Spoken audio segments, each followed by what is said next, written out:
السلام عليكم، اهلا بيكم في مطبخ لحمه وطعميه.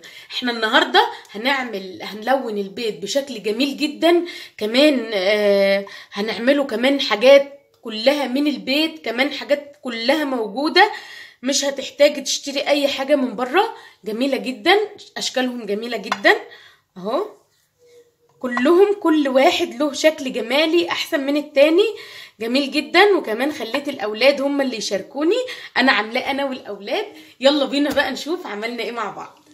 معانا بقى الحاجات اللي احنا هنحتاجها النهارده في تلوين البيض. انا معايا قشر بصل بيعمل لون يجنن، لون حلو قوي هيعجبكم. ومعايا كمان كركديه، كركديه البواكي هو اللي موجود عندي دلوقتي. انت لو عندك كركديه من اللي هو اللي بيجي كده فرط بيبقى جميل جدا برضو.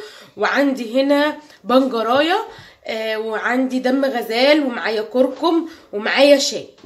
انا البنجرايه دي انت هتبشريها وهتحطيها على النار، وبعدين اول ما تغلي تمسكيها تصفيها وتحطي فيها البيض، هيعمل لك لون احمر جميل جدا مع معلقتين خل، هيبقى تحفه. كمان الكركم بيعمل لون حلو قوي، والشاي بقى يجنن. كمان دم الغزال ده هيعمل لك لون خطير. هنشوف بقى ازاي هنلون مع بعض. عايزه برضو تعملي لون اخضر هتعمليه بالسبانخ، عايزه لون ازرق هتعملي بالكرنب اللي هو الملون اللي هو الاحمر. الكرنب هو بيبقى لونه بنفسجي كده، بيعمل لون ازرق تحفه بجد، بيعمل لون جميل جدا، بس هو الازرق بتاعه بيبقى هادي شويه. بس انا هعمل بالمتاح ليا دلوقتي، الموجود عندي هلون بيه. معايا بقى المقادير بتاعتي دي كلها طبعا موجوده في كل البيوت. ومعانا الصديق الصدوق بتاعنا هو الخل. الخل ده اللي هينضاف على اي لون هعمله، عشان هو ده اللي هيثبت لي اللون في كل مرحله هعملها. يعني لازم لو جيت اعمل بالكركم لازم هحط خل، دم الغزال هحط خل، الشاي هحط خل، كل الالوانات اللي عندي لازم هحط خل علشان اللون يثبت معايا. يلا بينا بقى نشوف هنعمل ايه مع بعض، وهنعمل الالوان بتاعتنا ازاي بشكل بسيط وجميل جدا. يلا بينا نشوف الطريقه. معايا هنا اللي هو الستيكر، اي ستيكر عندك. انا ده اللي بتلزق على الحيطه، كان فاضل عندي الجزء ده اللي هو بيتلزق ده. اي حاجه بقى ممكن، اللي هو ستيكر بتاع الاولاد في المدرسه. انا ده كان في الكتاب بتاع الماس ده اهو، هحتاج له برضو، لو احتجت منه هحط برضو، هيبقى شكله جميل جدا. عندك انت اي ستيكر هيبقى جميل جدا برضو. معايا ده هعمل بيه ايه بقى. انا قطعي بقى الاشكال اللي انت حباها. تمام اهو، انا مثلا هعمل ايه، سيور كده عشان الزقها على البيض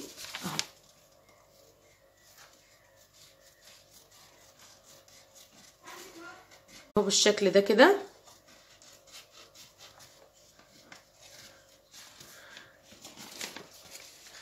اهو ده كده علشان الزقها على البيضه، وبعدين هلون اللون اللي انا عاوزاه. تمام. ممكن برضو اعمل بالخرامه بقى كده اهو.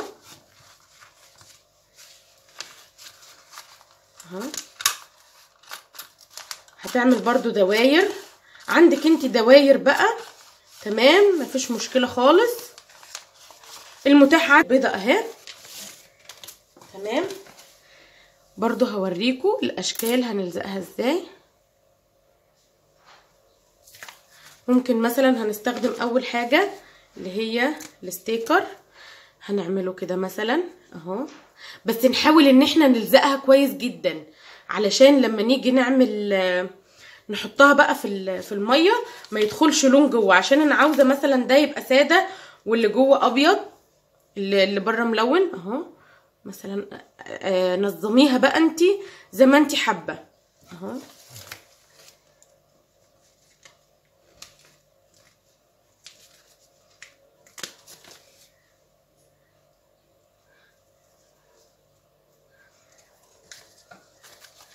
نعمل كمان واحده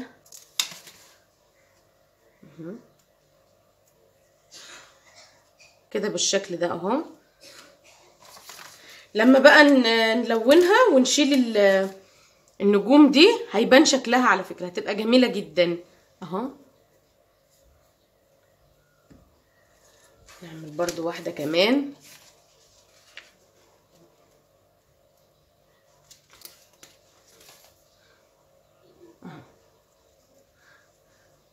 ادي شكل مثلا، ده شكل تمام.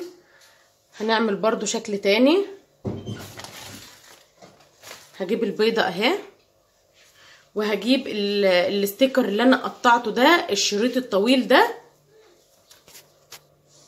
هنعمل ايه بقى؟ انا جبت الستيكر اهو، بصوا هاجي من اول البيضة كده من فوق وهلزقها كده اهو بالشكل ده كده، وهاجي داير ما يدور، وهعمل بالراحة كده، افك اللزق بالراحة، وعايزة ان انا اقابلها هنا تمام اهو. عايزاهم كده يبقوا، تبقى مظبوطة اهو كده اهو تمام. هقصها بقى من هنا كده، وهقطع برضو شرايط زي كده وارجع. عملت بقى دي داير ما يدور اهي. هعمل بقى كده يعني داير ما يدور بس الناحية التانية اهو، برضو نفس الحكاية اهو كده اهو بالشكل ده اهو، واتقابلنا برضو في نفس النقطة تمام اهو.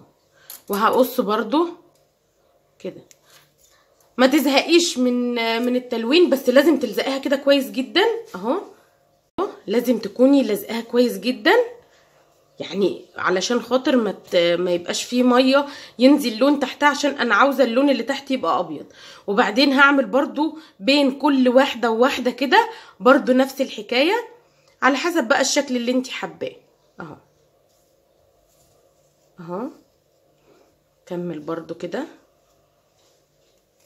اهو. هقص برضو، وهعمل برضو نفس الحكاية كده، بس لازم نتأكد ان هي ملزوقة كويس. وبعدين برضو نفس الحكاية، هاجي من هنا كده واعمل نفس الحكاية اهو. دي هتبقى شكلها زي الكورة كده، تبقى شكلها تحفة كمان لما تتلون، هتشوفيها جميلة جدا اهو كده اهو. كده خلصنا الشكل ده. هنشوف برضو هنعمل اشكال تانية. انا بقى عملت شوية اشكال كده، عملت انا والاولاد عملوا كده الحاجات دي كده بالشكل ده اهو. اي شكل بقى انت حباه. بدر عايز يوريلكوا الشكل اللي هو عامله اهو. بدر عامل الشكل ده بس هو مش طايل يوريلكوا اهو، هو اللي لازقه. وبعدين قال لي يا ماما انا عايزه انا اوريه لهم قدام الكاميرا حتى بصوا. لا هو احنا لازم نتك على الحاجات دي كويس جدا علشان ما ينزلش تحتها لون، بس ما فيش مشكله يعني، مش ازمه يعني. دي بدر اللي عاملها، وبرده هنشوفها هتبقى عامله ازاي. هنشوف بقى، هنكمل مع بعض نشوف هنعمل ايه. انا حطيت دلوقتي بيضتين على النار مع قشر البصل عشان يتسلقوا. هو البيض ده مسلوق عادي خالص، ده مسلوق، انما اللي انا هعمله مع قشر البصل انا عملته يعني انا لسه سلقاه مع قشر البصل تمام. حطيت كده اهو قشر البصل مع البيض وحطيته على النار. شوفوا اللون بتاعه حلو ازاي اهو، لون كده وبقى جميل جدا اهو. شوفوا اللون بتاعه وصحي جدا ومفيش اي مشكله خالص. هنشوف بقى هنعمل شاي وهنعمل كركديه ونجيلكم. انا بقى هعمل الشاي، معايا ميه مغليه اهي كده تمام. هحط بقى فيها حبه الشاي الحلوين دول اهو. انا عايزه الشاي يغلي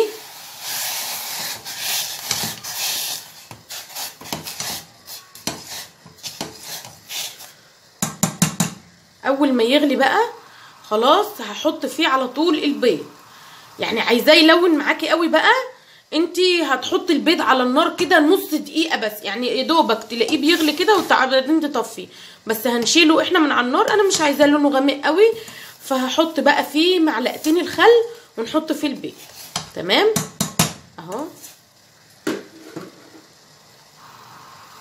بقى برضو كده كأنك بالشكل ده اهو. هحط فيها ميه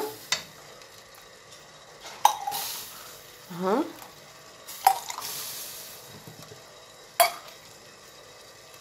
كده، وبعدين هحط فيها بقى فتلتين كركديه بالشكل ده اهو. هيغلوا كويس جدا، انا عاوزاهم يغلوا كويس جدا علشان ينزلوا كل الاحمر اللي فيه في قلب الميه اهو. شوفوا بيلون اهو. وبرده هنحط له خل زي ما اتفقنا، كل حاجه من اللي احنا عملناها لازم الخل. تمام. هنشوف بقى هنكمل ازاي مع بعض. برده هنا كده جبت ميه مغليه بقى، وهحط فيها برده بشرط كده البنجرايه، هحطها فيها كده اهو. سيبها برده تغلي كويس جدا عشان تخرج اللون اللي فيها كله. انا بقى هي هتغلي وانا هصفيها كويس. انا مش عاوزه البشر ده، عشان البشر ده كده هيعمل لي لون في البيضه، لا انا مش عاوزه ده.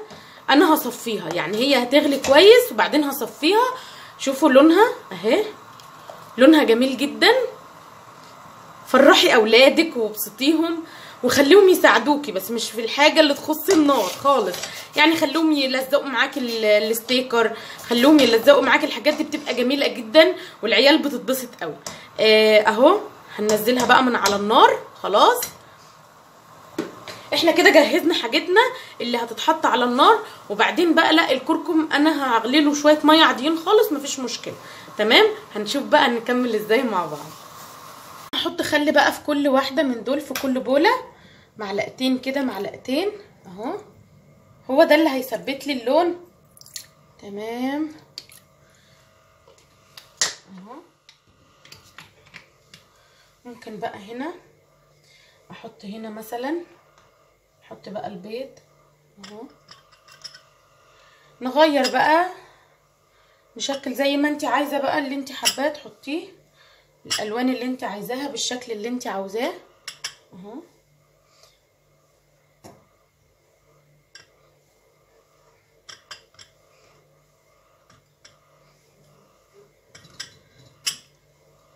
انا هنا بقى ده كده البنجر. تمام اهو. احطه هنا كده بالشكل ده، وده كده ده الشاي اهو.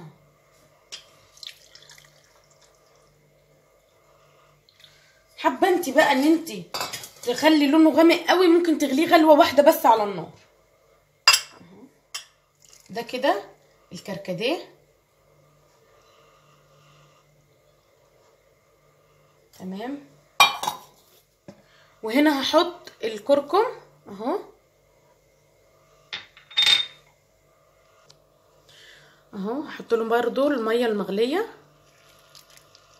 اهو. وهحط هنا كده دم الغزال اهو. برضو هنا اعمل معاكم اللي هي الالوان اللي هي بتيجي كده من عند العطار. الالوان دي هنجربها برضو، الالوان الجل. هنعمل لون ايه؟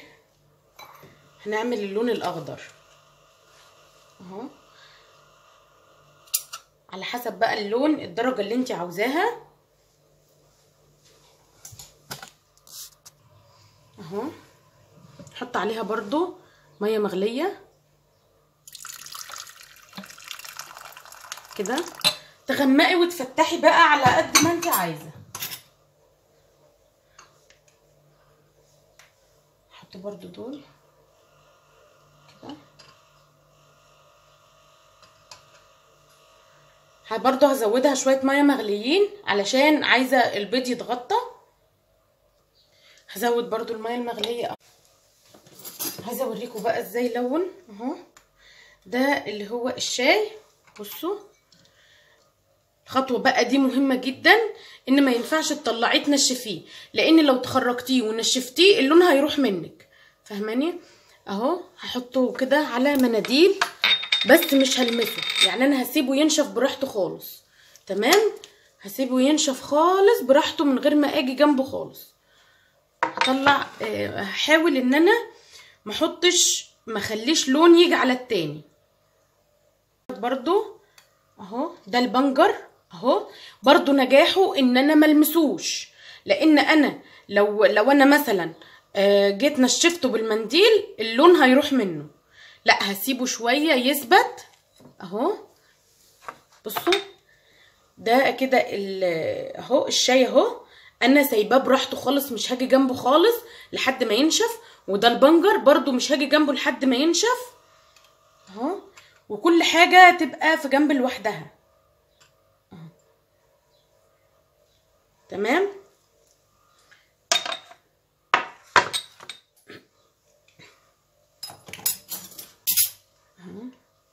ده دم الغزال اهو، واو لونه تحفه بصراحه، لونه جميل جدا. هو مش باين، مش واضح في الكاميرا اهو، جميل تحفه.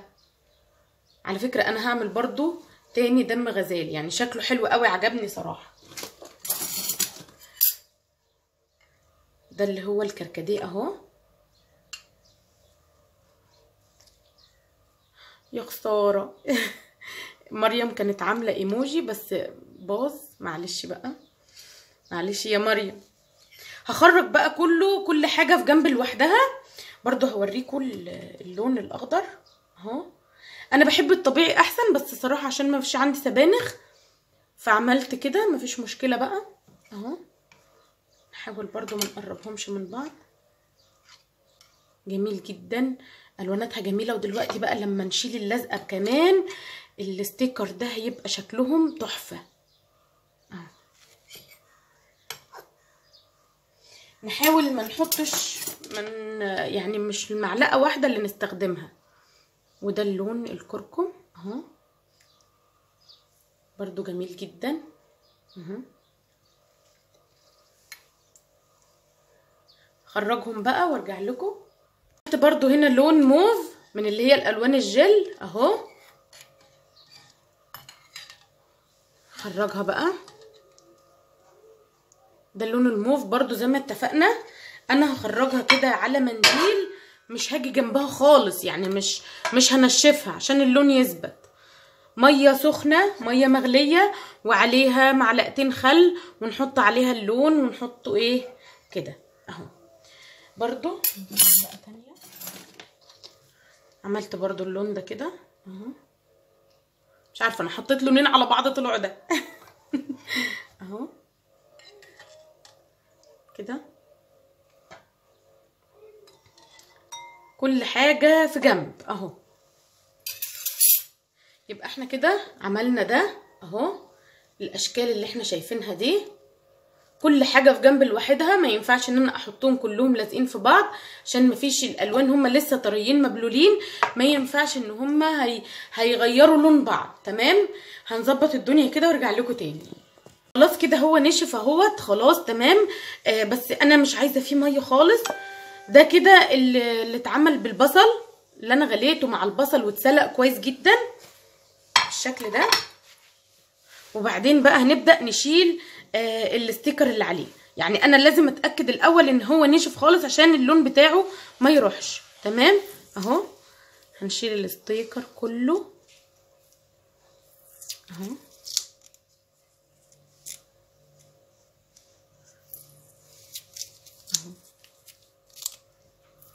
هخلص بقى هشيل كل الستيكر كده بالشكل ده اهو. هيبقى شكله جميل جدا اهو. هنشيل كده بالشكل ده،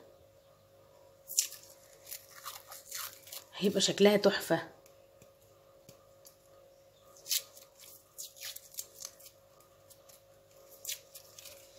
انا شلت اللزق كده بالشكل ده. دي اللي معمولة بالكركديه وديت معمولة بالشاي. تمام اهو. جميلة جدا، هتبقى جميلة جدا. هشيل بقى اللزق اللي على البيض كله وبعدين هرجع لكم تاني. مش عايزة اطول عليكم بس الفيديو، هنرجع تاني مع بعض. برضو اعمل معاكم اللي هو الشكل الرخامي. جبت كيس كده وفي حبة رز اهو، وبعدين هحط على الرز لون، اي لون بقى انت حباه. تمام. وهحط فيه كمان، هقلب كده بصوا اهو هفضل اعمل فيه كده كده بالشكل ده لحد ما هتاخد اللون الرخامي اللي هو الشكل الرخامي.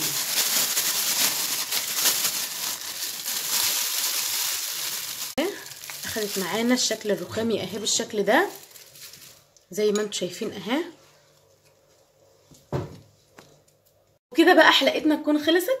الحلقه كانت جميله جدا وشيقه جدا بالنسبه لي عشان كمان اولادي ساعدوني وفرحتهم كلهم.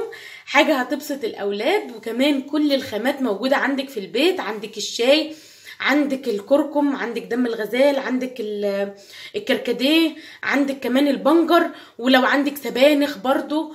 الحاجات كلها موجودة في البيت. اي لون عندك متاح اعملي بيه. الفكرة هيت انا اديتك الفكرة، اعملي بقى، خلي اولادك يساعدوكي وتبسطوا، وخلي اولادك كمان يبقوا فرحانين وهم بيعملوا الاشكال الجميلة دي. اتمنى الحلقة تكون عجبتكم. لو عجبتكم بقى انتظروني ان شاء الله الفيديو القادم، والسلام عليكم ورحمة الله وبركاته.